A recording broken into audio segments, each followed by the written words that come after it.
आइए शुरुआत करते हैं मानव इतिहास के सबसे खतरनाक साल 2025 का। और मैं खतरनाक इसलिए कह रहा हूँ, मैं आपको बताऊंगा किस लिए कह रहा हूँ। वैसे उससे पहले मैं बताना चाहूँगा कि आज 2 जनवरी है और समय लगभग 3 बज रहा है और हम इस वक्त स्वागत कर रहे हैं। लेकिन आप कब वीडियो देखेंगे, हो सकता है 3 जनवरी को देखें, हो सकता है 2026 में भी देखें। उससे कोई मुझे तो पता नहीं है कि ये कब अपलोड होगा या कब आप देखेंगे। और मैं खतरनाक इसलिए कह रहा हूँ कि मानव इतिहास के पिछले वाले जो 16 महीने हैं वो सबसे गर्म महीने हैं जब से इस मानव की शुरुआत हुई है, जब से हमारी इंसान की स्पीसीज इस पृथ्वी पर एग्जिस्ट करती है। और ये दिसंबर सबसे गर्म दिसंबर हुआ है अब तक के मानव इतिहास का।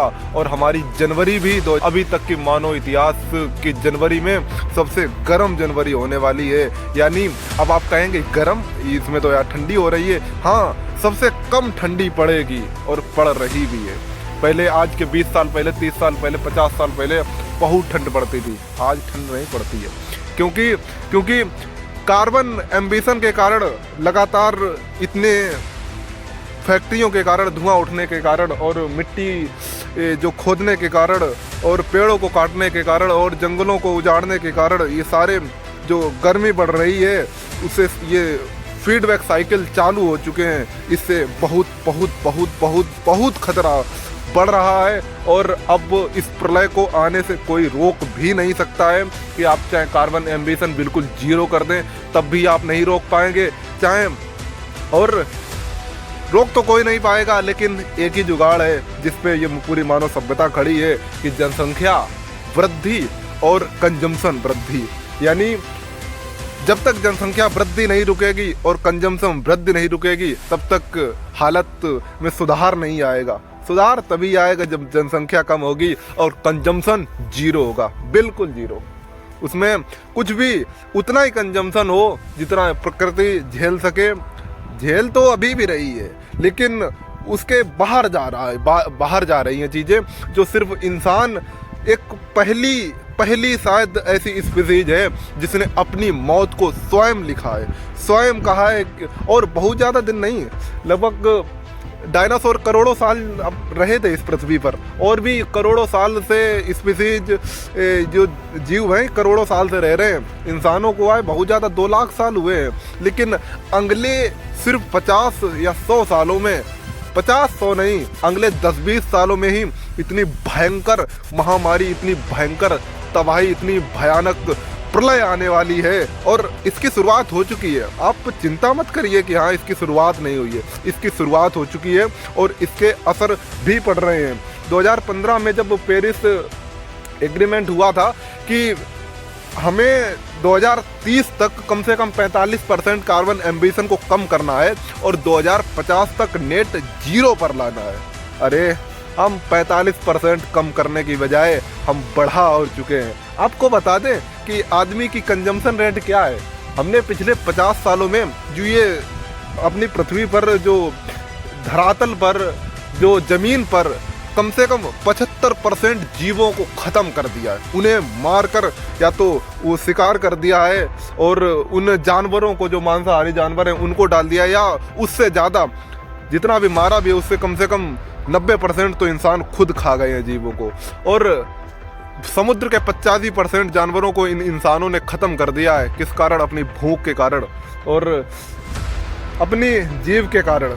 बहुत शर्मिंदगी वाली बात है इंसानों के लिए कि इंसान ऐसा कर रहे हैं। ये कोई इंसानों के लक्षण नहीं है, ये जानवरों के ही लक्षण हैं। जो भी मांस का सेवन करता है, मुझे लगता है वो इंसान कहलाने योग्य है नहीं। मैं आपको कुछ रिपोर्ट्स दिखाता हूँ और आप गौर से देखिए कि जब से इंसानों की भूख बढ़ी है, कंजम्पशन की भूख, तब से पृथ्वी पर क्या असर पड़ रहा है। जैसे जनसंख्या वृद्धि हो रही है, वैसे ही जंगल कम हो रहे हैं।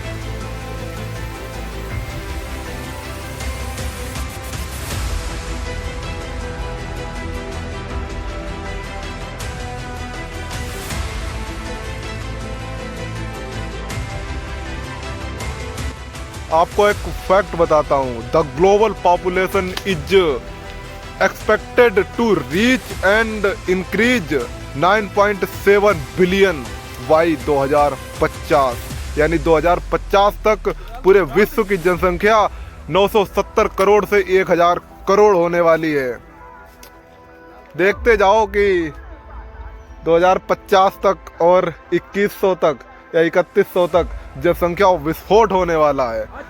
और हो सकता है 2100 तक इंसान का इस पृथ्वी पर रहना, पता नहीं इंसान बचेगा 2100 तक या 3100 तक, मुझे नहीं लगता बच पाएगा, क्योंकि कार्बन एम्बिशन के कारण सारे फीडबैक साइकिल चालू हो चुके हैं। तबाही मचने वाली है, एकदम से तबाही आने वाली, हर तरह से तबाही, हर तरह से तबाही। आप किसी भी प्राकृतिक आपदा को देख लो, हर तरह से आने वाली है।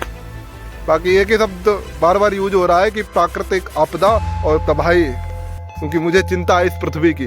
जब से मैंने पढ़ा है इस चीज के लिए कि क्लाइमेट चेंज बहुत भयंकर रूप से आने वाला है, तबाही आने वाली है, तब से चिंता बढ़ गई है। मैं थोड़ा चिंतित रहता हूँ, मैं थोड़ा उदास भी रहता हूँ, हमेशा नहीं। जब उदास होता हूँ तो ओशो और कुछ महान लोगों को पढ़ लेता हूँ, लेकिन जब क्लाइमेट चेंज की जब रिपोर्ट देखता हूँ तब चिंताएं बढ़ जाती हैं। तब लगता है कि क्या होगा हमारी पृथ्वी पर, पृथ्वी का। अभी आए हुए कुछ ही साल हुए हैं और तबाही आकर पृथ्वी खत्म होने वाली है। पृथ्वी नहीं खत्म होगी, सभ्यताएं खत्म होंगी। सभ्यताएं किसके कारण खत्म होंगी? इन इंसानों के कारण। चलो बढ़ते रहो, यही तुम्हारे अंत का कारण होगा। बाकी कड़वे शब्द हैं, बुरे ना लगे, क्योंकि यही सच्चाई है। बुरे लग भी जाए तो भी मुझे कोई फर्क नहीं पड़ता। मुझे चिंता रहता हूँ और कोई कारण नहीं है, बस यही कारण है कि पृथ्वी पर भयंकर तबाही आने वाली है, शुरुआत हो चुकी है। मुझे किसी की फिक्र नहीं है, बस अपनी पृथ्वी की फिक्र है। मुझे अपनी भी फिक्र नहीं है। अगर मेरी जान के बदले पृथ्वी बच जाए तो मैं आज दे दूं यार, अभी दे दूं, लेकिन कहाँ पृथ्वी, कहाँ मैं। पृथ्वी के सामने मैं कुछ नहीं, और इस सौरमंडल में पृथ्वी कुछ नहीं, और हमारी मिल्की वे गैलेक्सी में हमारा सूर्य कुछ नहीं, और हमारे ऑब्जर्वेबल यूनिवर्स में हमारी मिल्की वे कुछ नहीं। हो या ना हो इससे कोई फर्क पड़ता ही नहीं है। तो जब हमारी मिल्की वे का इस यूनिवर्स में कोई अस्तित्व हो या ना हो, इससे यूनिवर्स को कोई फर्क नहीं पड़ता है। और हमारे ऑब्जर्वेबल यूनिवर्स का भी हो सकता है, जो संपूर्ण यूनिवर्स है, जो टोटल यूनिवर्स में हमारे जो जितना हम जान चुके हैं ऑब्जर्वेबल यूनिवर्स, हो या ना हो, मुझे नहीं लगता कि इस यूनिवर्स का भी उस यूनिवर्स को, जो संपूर्ण यूनिवर्स है, उसको कोई फर्क पड़ेगा। ये खत्म हो जाए, न जाने कितनी करोड़ों अरबों खरबों जितनी भी सब बताएं हो या नहीं भी हो, हम बिल्कुल अकेले हैं। तो सोचने का तरीका बढ़ता है ना, तो बहुत छोटी छोटी जो चीजें होती है, वृत्तियां, लालच, मोह, ईर्ष्या और भी बहुत सारी चीजें, ये सब खत्म होने लगती है। तो मैं चाहूंगा कि आप कॉस्मोलॉजी पढ़िए, आप ब्रह्मांड को जानिए। आपके सारे दुखों का कारण वहीं छुपा होगा। या तो आप ध्यान कीजिए, साधना कीजिए, आप स्वयं को जानिए, या तो आप ब्रह्मांड को जानिए। आप ब्रह्मांड में घुसिए या तो स्वयं में घुसिए, तब आपको शांति मिलेगी, तब आपको ज्ञान मिलेगा, तब आपको सत्य का पता चलेगा।